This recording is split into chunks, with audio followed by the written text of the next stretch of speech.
and we're going to look at tree diagrams. Tree diagrams really help a lot with determining probability. So I'm going to do it on the hand of an example. So let's assume I have, in a bag, I have 5 blue discs, 3 green discs, and 2 red discs. Right, so just before we start that, let's just quickly think.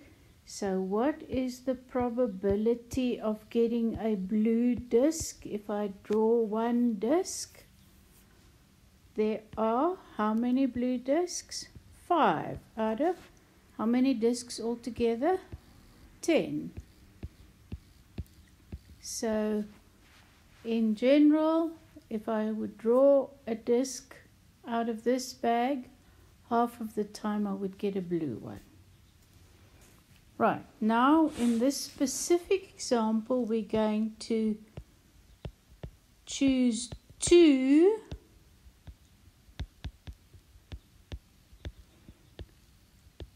and I'm saying do not replace. So you've got to understand now, you're going to put your hand in, pull out a disc, record its color, and then you're not going to put that disc back in the bag.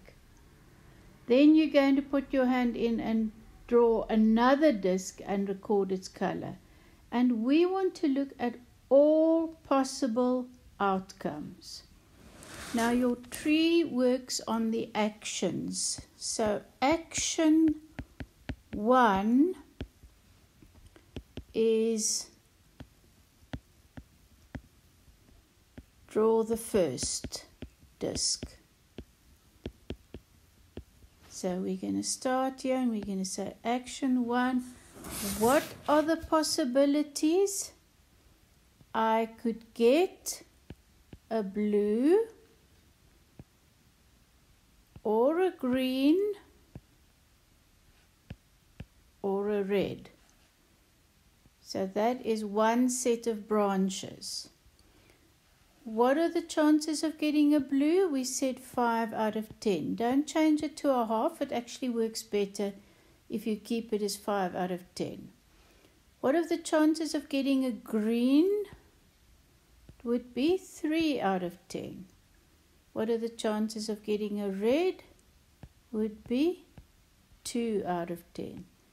So one set of branches must add to 1. If you add 5 over 10 plus 3 over 10 plus 2 over 10, that should add to 1. So that was my action 1. Action 2 is draw second disc. So now you have to go back and say, go back to action 1. 3 things could have happened. So start with the first situation. If in the first case I had drawn a blue, then in the second case, again, I could get blue, green, or red, right? So let's take that further. Remember now, I have taken out one of the discs. How many discs are left? Only 9. So all of these will be out of 9. How many blue discs left? Only 4, because I've taken one. But I haven't taken any green if we go along these branches. So there are still 3 green left. And I haven't taken any red. So there are still 2 red left. So can you see, if you go along the blue and then one of the next ones, it means I've taken one blue and now I can either get a blue or green or red. Now you go back. So every time we start at this point again, we say or. Or maybe the first time I drew a green chances again are you can get blue or green or red. Again, there's only 9 left. So what I write here are the probabilities.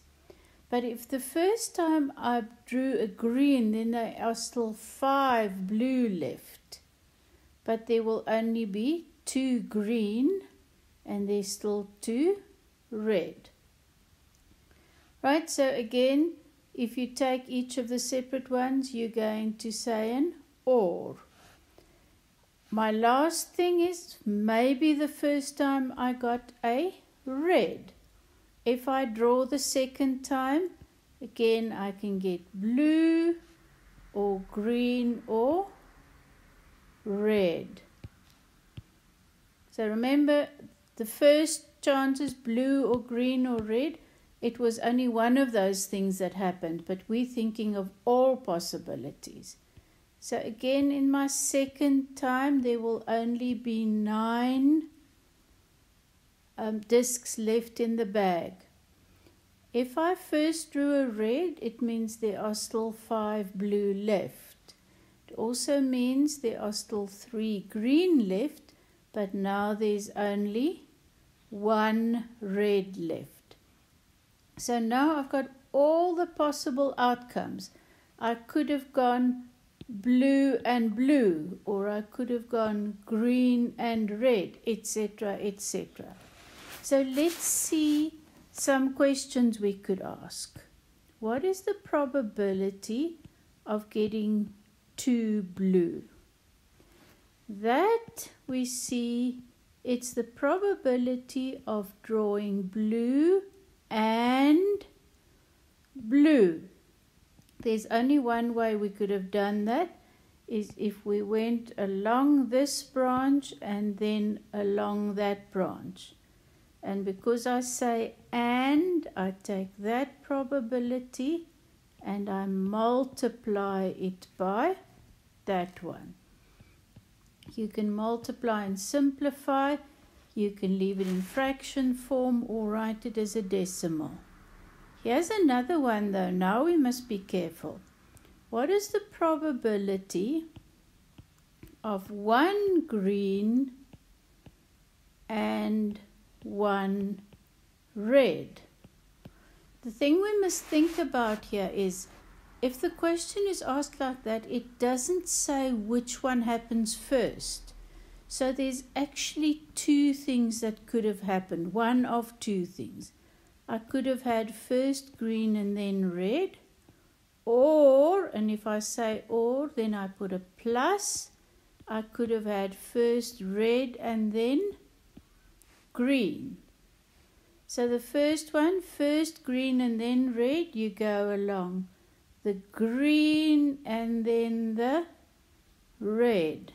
3/10 times 2/9 plus, and remember your bed mass, the times will go first. If I did first red and then green, I go along the red branch and then the green branch, which is 2/10 times 3/9. And you can work that out, 2/15, or you can write it as a decimal. And remember, you could even write it as a percentage.